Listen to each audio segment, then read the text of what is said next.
as far as seeing this end, I wouldn't like to see it end. I think I'd like to see the conversation continue.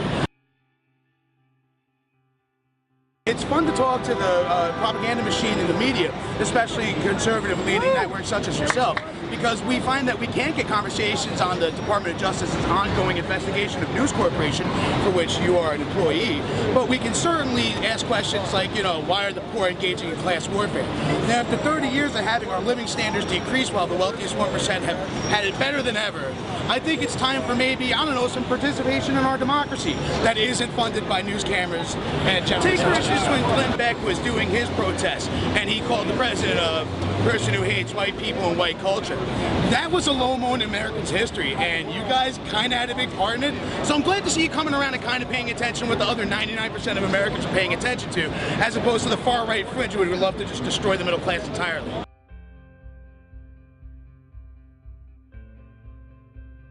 This weekend, a few troublemakers turned a peaceful protest against Wall Street greed into a violent burst of chaos. The troublemakers carried pepper spray and guns and were wearing badges. You won't find anyone doing anything that is legal grounds for arrest. They're using inflation as a hidden tax to fuck the people. Prices go up. Do your wages go up? No. My wages didn't go up, but prices went up.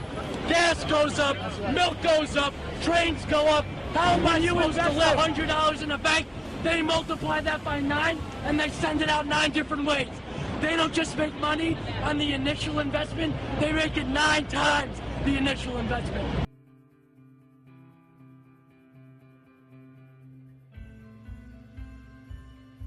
In 1913, this country died when we adopted the central bank and we got rid of sound money. We used to be able in 1913 to walk into a bank and redeem our dollars with gold. Can we do that anymore? No! What's the price of gold now? Almost $2,000.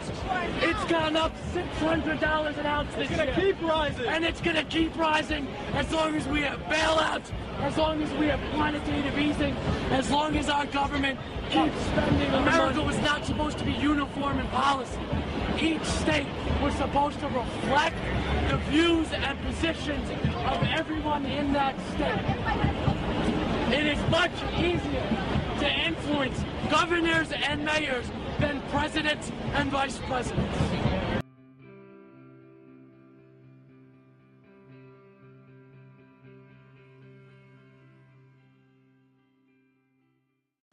When the market crashes, when the euro and the big stock markets crash, if you know what to do,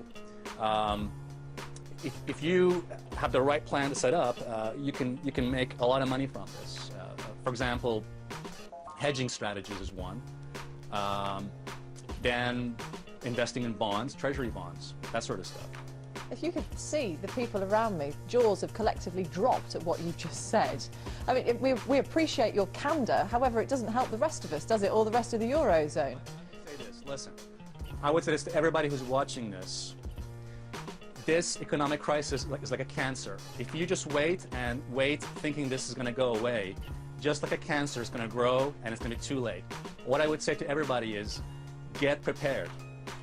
This is not a time right now to wishful thinking the government is going to sort things out. The governments don't rule the world. Goldman Sachs rules the world. Goldman Sachs does not care about this rescue package, neither does the big funds.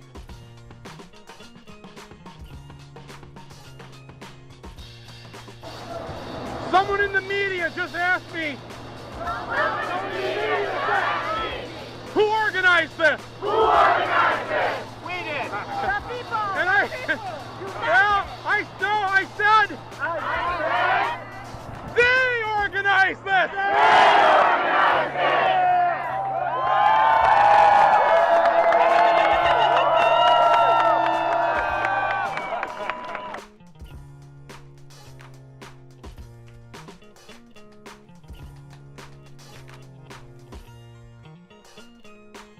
And they throw him on the ground, and they arrest him, and, you know, so they're basically I mean, from this footage, it's pretty clear they're arresting people for just no fucking reason. It's just like, you know, they feel like it's their duty and obligation as cops to just arrest random people in this protest. I guess they're hoping to scare the other protesters into, you know, leaving, getting off of Wall Street, letting normal Wall Street activities commence. But of course, normal Wall Street activities have not been interrupted. Because my favorite clip of all is there's this big march, and it's full of these passionate protesters, and they're doing their chants, and you can just see the passion on their faces. And then above them, there's this balcony full of rich Wall Street, like, investment banker types, and they're all drinking champagne and laughing, and they have these looks of, like, bemused contempt on their faces, like, "Look, darling, the peasants are revolting." Yes, they are.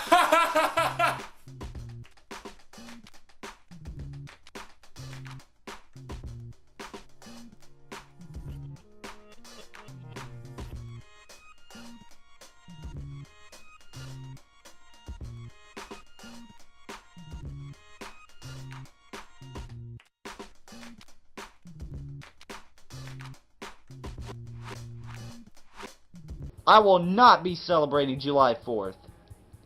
Always telling me, "Justin, you should run for office. You should run for office." Are you goddamn crazy? Do you know what country I'm in? I'm in the United States of America. I'm unelectable. You know why? Because I think. In this country today, we look at people like Sarah Palin and Michelle Bachmann, and that's what's electable. Stupid people like that who don't even know 5th grade fucking history. Dumb, stupid people. Not only have they held office before, they're viable for being president of the United States. The highest office in the fucking land. You're telling somebody like me who thinks, who uses logic, reason, and facts, you're telling somebody like me to run for office? You're goddamn crazy. It's just like the healthcare thing. What a shitty healthcare system we have in this country. It's all based around profit. It's not based around healthcare. My grandmother's buried up there because she died because she couldn't afford something that should be a right.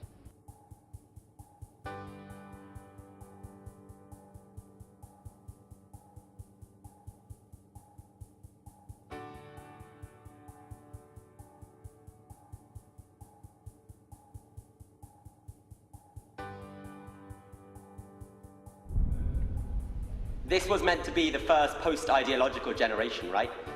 This was meant to be the generation that never thought of anything bigger than our Facebook profiles and our TV screens. This was meant to be the generation where the only thing that Saturday night meant was X Factor. I think now that claim is quite ridiculous. I think now that claim is quite preposterous. I think now we've shown that we are as ideological as ever before. Now we've shown that solidarity and comradeship and all those things that used to be associated with students are as relevant now as they've ever been. When I was pedaled in there, I was with thousands and thousands of school students who'd come down with their ties around their heads in their school uniforms, and yeah, they were cold, who'd come down, who'd never been on a protest before, who'd never joined a political party or been involved in a political movement before, who didn't have any economic knowledge or political degrees, but they were there because they believed in something. They were there because they believed in something bigger, and they were there because they knew that either, you know, there weren't a million choices, there were two choices. Either they laid down and took whatever the government threw at them, or they stood up and fought back.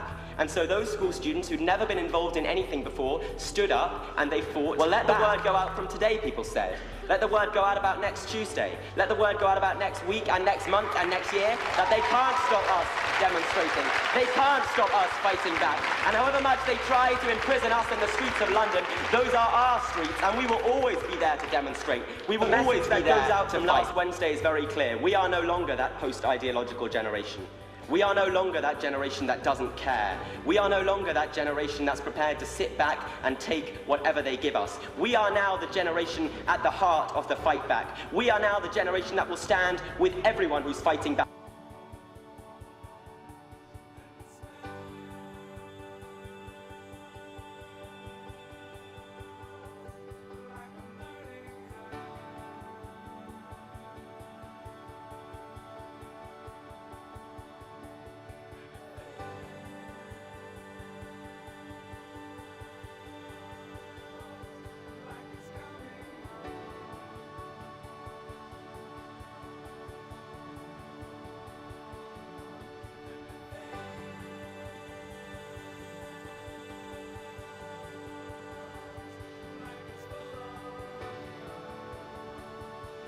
And I just thought to myself, you know, these are people that a lot of them have been camped in a park for 19 days at this point.